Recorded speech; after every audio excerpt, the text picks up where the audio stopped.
Welcome. Today, we are opening the file on a Turkish industrial group that is going through a massive and pretty complex metamorphosis. We are. We're deep diving into Ensari Sınai Yatırımlar Q3 2025 consolidated financial statements and annual report. And for you, the individual retail investor, our mission here is to really cut through that complexity. Right, because Ensari has shifted from being a focused leather company to this diversified holding. They've got interests in food, packaging, and even energy now. But the real challenge here in analyzing this report is the shadow cast by Turkey's hyperinflation accounting rules, TMS 29. Exactly.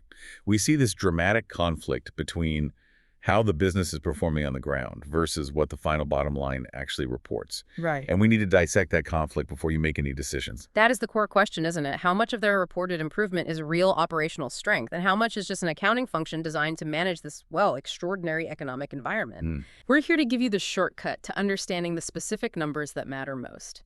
If you want more deep dives like this delivered straight to you, please take a moment to like this content, subscribe to the channel, and share this analysis with someone else who needs to be well informed. All right, so let's first get to know the company a little. Ensari was founded back in 1993, right there in Istanbul, but its identity is changing, and fast. Yeah, and the most concrete signal of this shift was the name change in May 2025. They became Ensari Sınai Yatırımlar AG.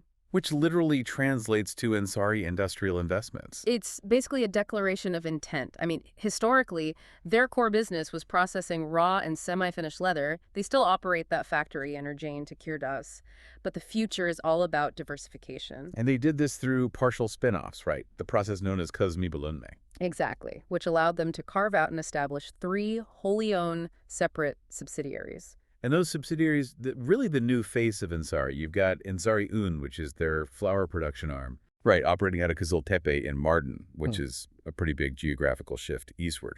Then there's Nexus, which is focused on packaging and synthetic sacks, and that's back in Tekirdağ.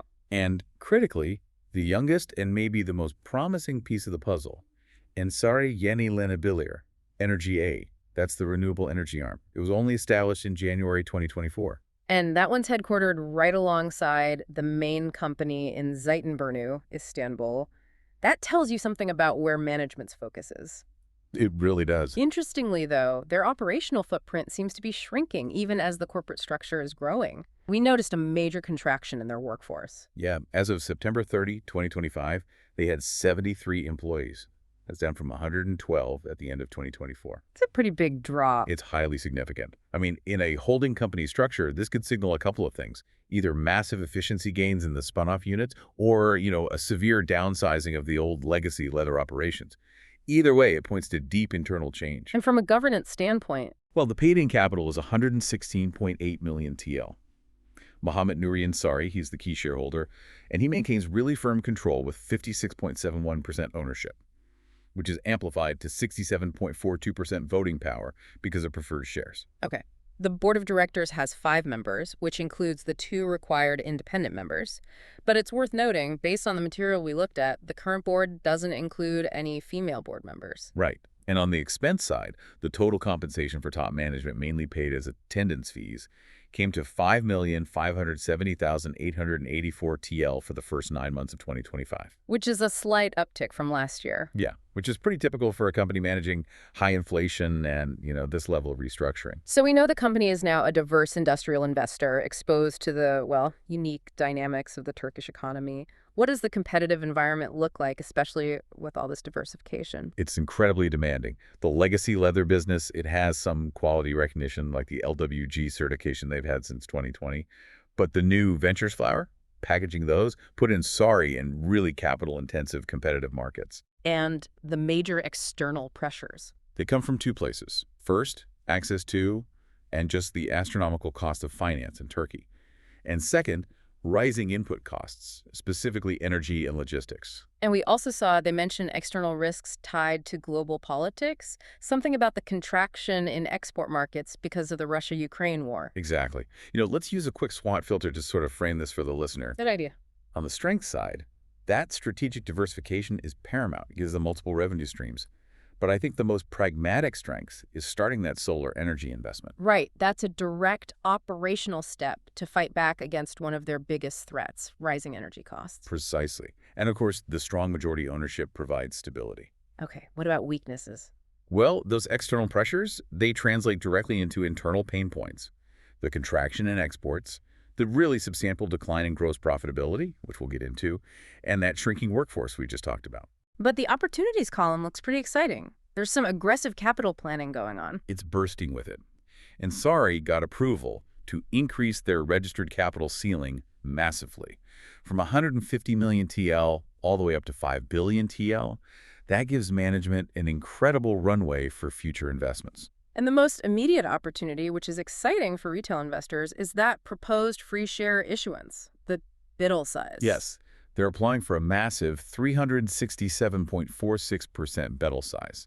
They're using capital correction differences and retained earnings to boost their paid-in capital from 116.8 million TL to 546 million TL. And for the retail investor, what does that mean in simple terms? If the SPK approves it, it means you hold the same value, but you hold more shares. It increases liquidity, and it signals a major aggressive capitalization move by the company. And the final threats are just the big macroeconomic ones, right? Yeah.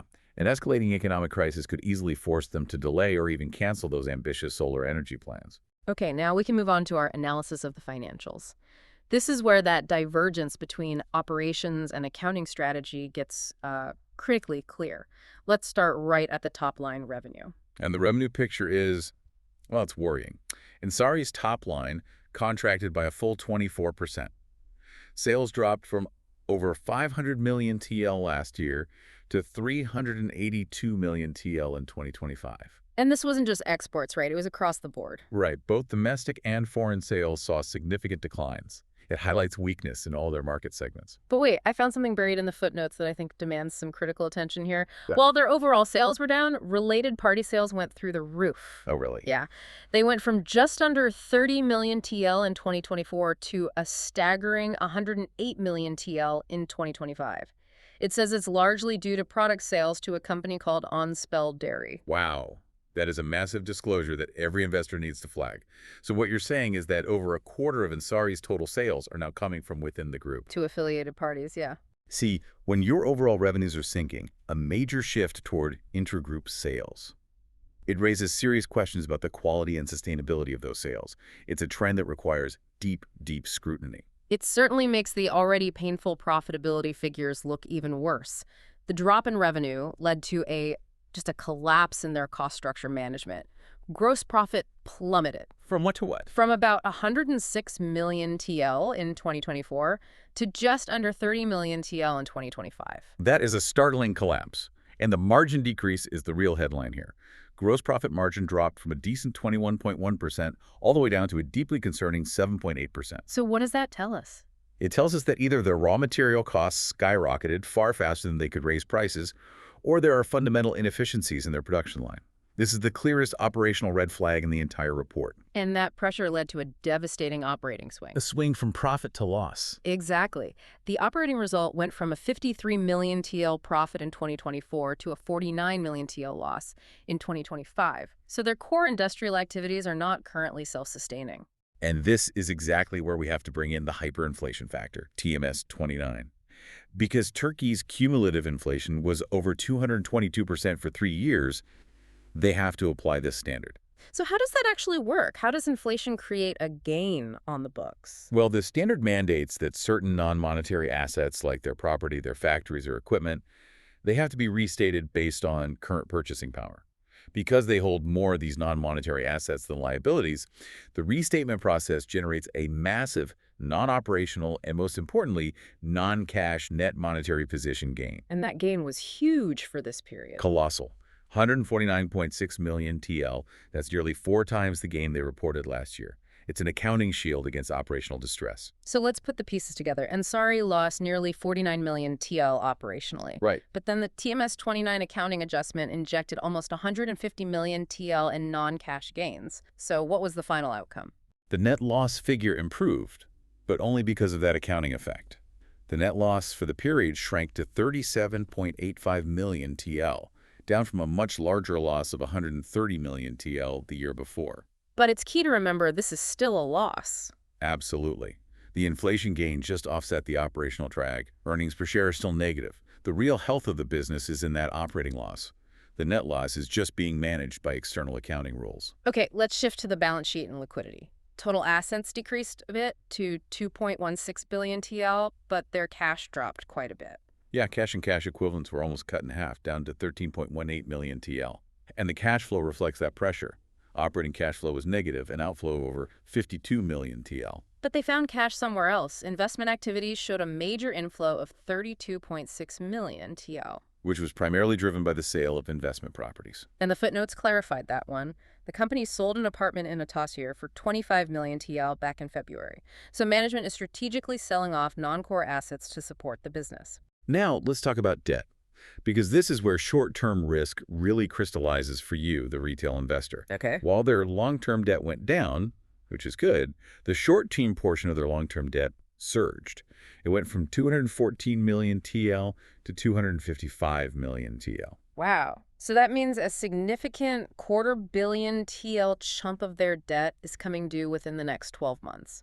Exactly. That's a huge maturity wall they have to navigate with limited cash and an operationally unprofitable core business. It creates immediate liquidity pressure. And they're highly leveraged against their physical assets to manage that. Very. The majority of their collateral, about 2.14 billion TL, consists of mortgages on property used as security for bank loans. But despite all that debt pressure, the equity picture looks pretty strong, structurally speaking. It does. Total equity only decreased marginally, and it represents a robust 64.3% of total assets. That high equity ratio provides a lot of stability. And that stability is being leveraged through that capital planning we talked about. Right. The huge capital ceiling increase, and then the application for the 367% free share issuance. Management is clearly prioritizing signaling financial strength and building future flexibility. Got it. And one final disclosure note before we look ahead. Management did a limited share buyback, right? They did. Acquired 200,000 shares ending in August. Their stated purpose was addressing price inconsistencies, which suggests they're actively trying to manage the market's perception.